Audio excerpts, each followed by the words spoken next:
When things leak, it's never any good. A roof, a swimming pool, an economic model, nothing works when it trickles down. But the minute you load up this game, you're reevaluating your stance on trickling. You're thinking, dude, this game is awesome. Maybe wet pants are okay. Maybe Reagan was right. My fellow Americans, Aqualibrium f***ing rolls.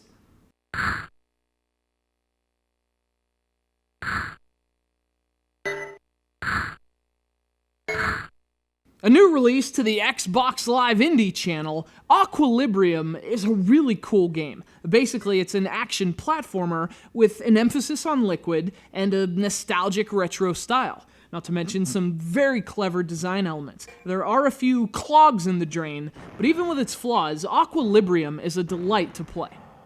You control a little guy with a jetpack. He's basically like a plumber of the future, because his entire existence is about unclogging pipes and getting water down the drain.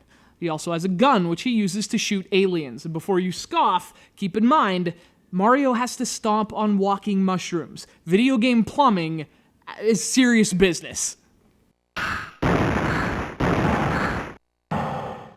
So it works like this. Each level has a drain at the bottom of the screen, and above there are several pools of water. It's your job to unplug the things clogging that water and get it to fall into the drain. So you're basically creating an elaborate funnel, using an entire level of pixels and tunnels to drain its quota of water.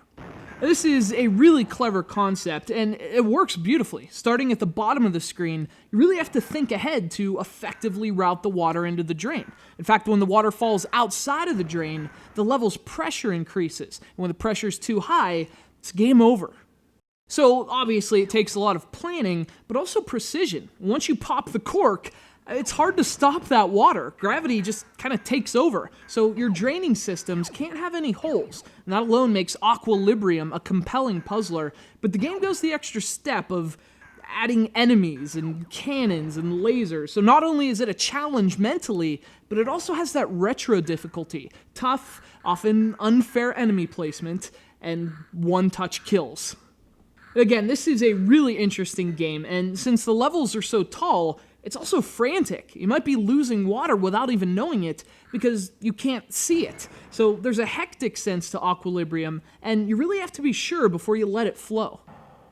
Aqualibrium's not an easy game. In fact, it's hard in the way games used to be, as in borderline cruel, but that's part of its charm. It's not easy to play, and you do have to adapt a little bit. And if you grew up drawing maps and planning things on paper during your gaming sessions, Aqualibrium is a welcome gush of retro refreshment.